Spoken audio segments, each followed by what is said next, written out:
Hi, I'm the Spice Guy. First and foremost, thank you very much for reading my blog, visiting my website, so a big thank you, which is a good start for me.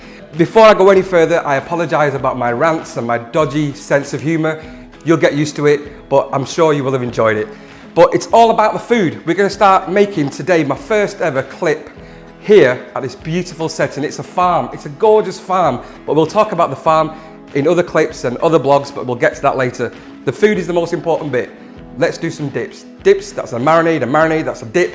It's like a cross-dresser of food. So let's make a start and we're going to have lots of fun. Tantalisingly tart is the name of this dip and marinade. And it's a very difficult dip, so bear with me and concentrate. It is a apple and ginger and coriander dip. Now the ingredients for this dip is again a little bit complicated, and the menu and the method is in the name. Would you believe it? Apple, ginger and coriander. And all we're going to do is whiz it up on this fantastic blender, and we can blend it all up, season it and let it rest for a good couple of hours and then enjoy this marinade. So let's make a start. In with the coriander, straight into this lovely blender, as thus. Apples, straight in. You might be thinking, why has he left the skin on? The skin's been left on because I want that tartness and I want that rustic feel. Okay, next is the ginger, like a 1 inch of ginger. So I've used a bunch of coriander, 1 apple and 1 inch of ginger. Now there is no actual recipe guide because these are old-fashioned recipes. So it's all about what you like, what you don't like. So once you make it and you want to add a bit more to it, you can. So if you want it more gingery, have more ginger. The reason I've cut the ginger up because it's quite fibrous and it needs a bit of work doing to it. So if I put that in whole, it's going to stay quite whole. So that's gone in, straight in. Next is a touch of water. The water is just going to help it along the way. Now we can add more water as we need to. Seasoning, of course. Everything needs seasoning. So a touch of salt and a touch of pepper. Ginger in this is absolutely fabulous. It is a super food, hence why it's fresh. Don't bother trying to use powdered or dried because it just won't work and you'll look stupid. Right then, here goes.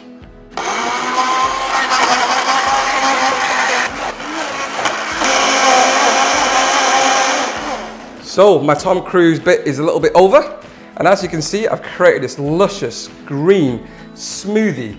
You could drink it if you want, but I don't advise it because it's very pungent, especially with the coriander and ginger. But this is the basis of a smoothie, but we'll talk about smoothies in another clip.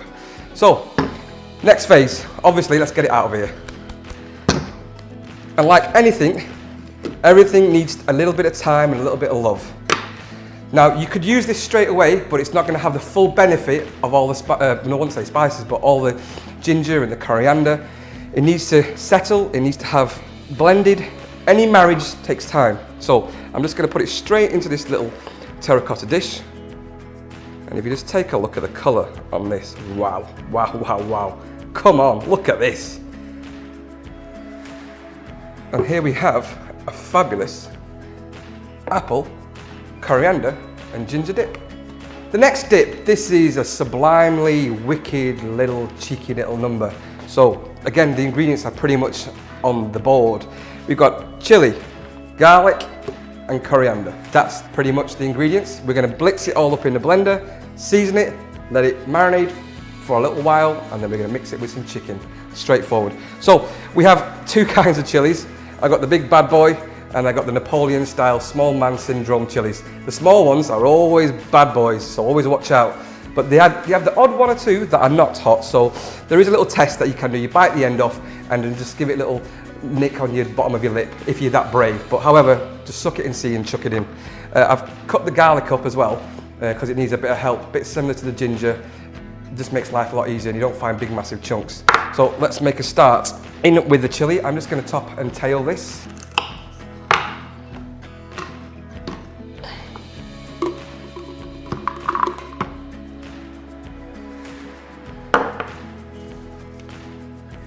In with the coriander. Now, like I said earlier, it's all about personal taste. So you want it more garlicky, put more garlic. If you want it more hotter, you put more chili. If you want more coriander, more coriander. I mean, it's really not rocket science. It really, really isn't. And that's the fun with cooking. Just put whatever you want in and you'll see what comes out.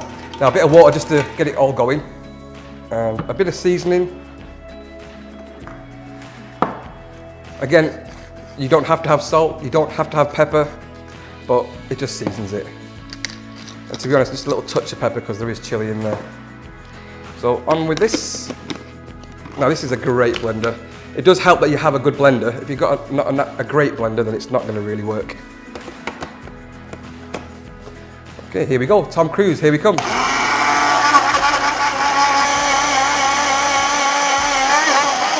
Now you'll see when you're doing it, you'll hear little bumps and grubs and blah blah blah. That's basically it's pretty much chopping everything inside. When you hear a sound that's quite constant, that means it's done. Done. Okay.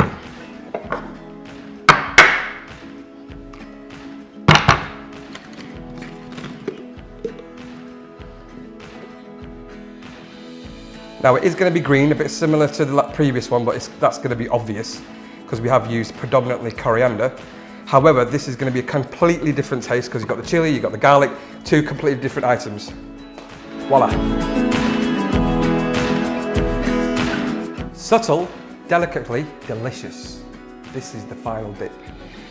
Fresh mint, yogurt, and my own ground cumin, also known as jeera. Cumin comes in a seed form and it's freshly ground. 3 basic ingredients. So again, blender.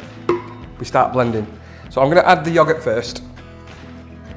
We're not going to need any water for this one because obviously the yogurt is going to act like a moisturising agent. Okay, again, like I've been saying, there is no rocket science. So I'm going to put in a few little pinches of cumin. And my fresh mint. I've taken off as many stalks as I can, so I don't want it to be quite bitter because the stalks can be quite bitter. So in with the mint, fresh mint, and it goes. There we go. Now because this is subtle and delicious, there's going to be no real heat in here, so I am going to put a bit of pepper in, salt, and another secret ingredient which is going to help it along the way. Good old-fashioned mint sauce. Now, you might be asking, I've already put mint in. It's going to have 2 subtle flavours. The mint is going to be really, as I said earlier in the recipe, delicate. So this is the delicate part, and this is the delicious part, because this is a super concentrate. So it's just to help it along the way. So mint sauce and fresh mint, just to help it all along the way. So let's start blending.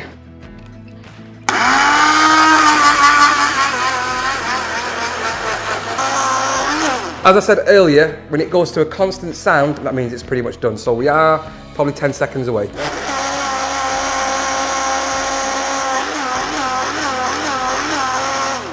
Done.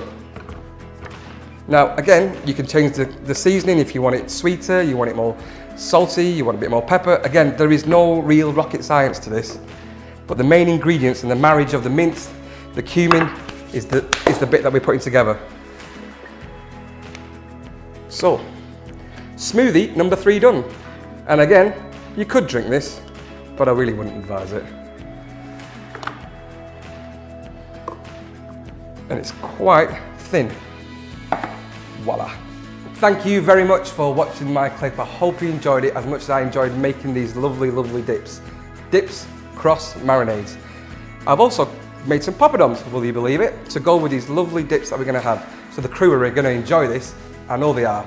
So guys, please subscribe to my YouTube channel. Give me lots of likes, subscribe, like, please. You're going to see some more stuff from me. Thank you very much. God bless.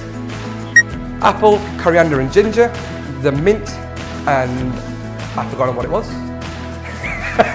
Cumin! That is fantastic, if I may say so myself. I'm going to try it. Fucking hell.